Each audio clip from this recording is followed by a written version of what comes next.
মহাকাব্য না মহান ইতিহাস? সত্যবতীর উচ্চাকাঙ্ক্ষা নাকি শান্তনুর বৃদ্ধ বয়সের আকর্ষণ? ভীষ্মের সেই ভয়ানক শপথ নাকি শকুনির প্রতিশোধের মনোভাব?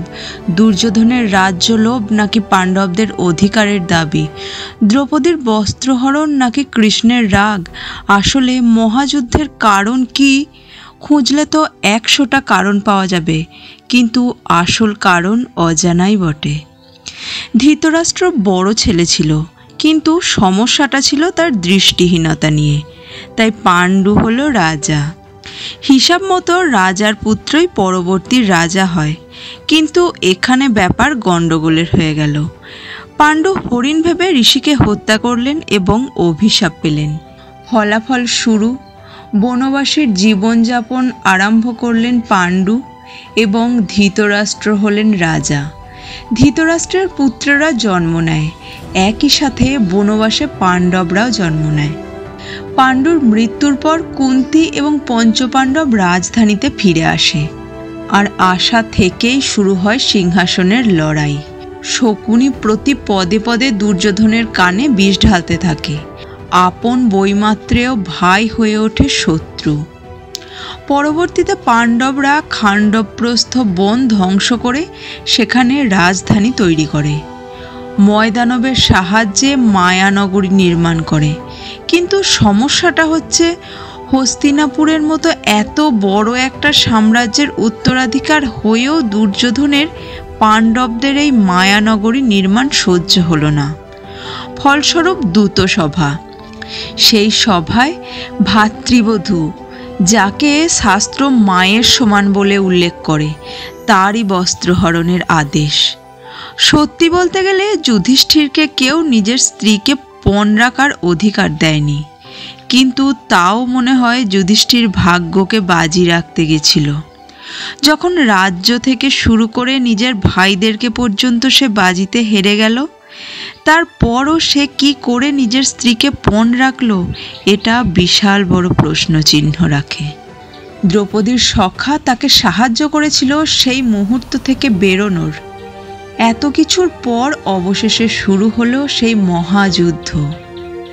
কৃষ্ণ নারায়ণী সৈন্যের সামনে পাণ্ডবদের সৈন্য নিতান্তই বাচ্চা ছিল, কিন্তু ধর্মের পক্ষ দুর্বল হলেও তাদের সহায়তা করেছিল ভগবান শ্রীকৃষ্ণ। শুধুমাত্র কৃষ্ণের বলা কথা অনুসরণ করে পাণ্ডবরা অবশেষে জয়ী হলো। হস্তিনাপুরের সিংহাসন হয়েছিল অধর্মমুক্ত। সেখানে প্রতিষ্ঠিত হয়েছিল যুধিষ্ঠিরের মতো ধর্মরাজ। যুদ্ধের শেষে কৃষ্ণকে নিতে হয়েছিল কৌরবদের মাতা গান্ধারীর অভিশাপ। তারপরও সে মুচকি হেসেছিল। আসলেই কি অত বড় ধ্বংসের কোনো প্রয়োজন ছিল? যুদ্ধের পূর্বেও শুধুমাত্র 5টি গ্রামের অধিকার নিয়ে শ্রীকৃষ্ণ গিয়েছিল কৌরবদের কাছে, কিন্তু দুর্যোধন সেখানে বলেছিল, বিনা যুদ্ধে নাহি দিব শুচাগ্র মেদিনী। মজার ব্যাপার হলো, কৃষ্ণ দুর্যোধনকেও নিজের বিশ্বরূপ দেখিয়েছিল, আবার অর্জুনকেও দেখিয়েছিল। সেখানে দুর্যোধন ছলনা বলে এড়িয়ে গেল, আর অর্জুন ভগবান বলে বিশ্বাস করল। এখানে একটা ব্যাপার কৃষ্ণের বিপক্ষে যাবে, সেটা হলো মহাভারতের কৃষ্ণের বিশালতায় অর্জুনের চরিত্র ঢাকা পড়ে গেছে। তার নিজস্বতাকে সে সঠিকভাবে ফুটিয়ে তুলতে পারেনি, কিন্তু তবুও তার বীরত্বের কমতি ছিল না। অর্জুন এক ক্ষত্রিয় যোদ্ধা হয়েও তার হৃদয় ছিল আবেগ পরিপূর্ণ। কর্ণকে বধ করার সময় সে বারবার আটকে ছিল। ভীষ্মকে লক্ষ্য করে তীর চালানোর আগে তার হৃদয় ক্ষতবিক্ষত হয়েছিল। ব্যাপারটা হলো, ভীষ্ম সব কিছু জানার পরেও অধর্মীদের সাথ দিয়েছিল। দ্রোণাচার্য শুরু থেকেই নিজের বাল্যবন্ধু দ্রুপদের অবহেলার প্রতিশোধ নিতে নিজের বিদ্যাকে ব্যবহার করতে কৌরব ও পাণ্ডবদের শিখিয়েছিলেন। কর্ণ নিজের মৃত্যুতার কাছে প্রতিজ্ঞাবদ্ধ ছিল, কিন্তু তারপরেও 16 বছরের এক বালককে একদম নিরস্ত্র অবস্থায় রণভূমিতে হত্যা করার মতো অধর্ম করেছিল তারা। পাণ্ডবপক্ষ ছলনার আশ্রয় নেয়নি এমনটা নয়, কিন্তু মহাভারত বলে যে পাণ্ডবপক্ষ যাই ছলনার আশ্রয় নিয়েছে সবটাই ধর্মের স্বার্থে। আসল ব্যাপার হলো ধর্মের গতি অতি সূক্ষ্ম, তা বোঝার মতো ক্ষমতা আপাতত মহাযোগী ছাড়া কারোর নেই। তাও তিনি বা কতটা বুঝবেন সেটাও প্রশ্নাতীত। আর মহাভারত এমন একটা মহাকাব্য যা বেদব্যাস একা লেখা শুরু করতেই পারেননি, তাকেও নিতে হয়েছিল শিবপুত্রের সাহায্য। যখন রচনাকারী অন্যের সাহায্য গ্রহণ করতে চায় সেখানে আমাদের এই কাব্য বোঝা কল্পনার বাইরে।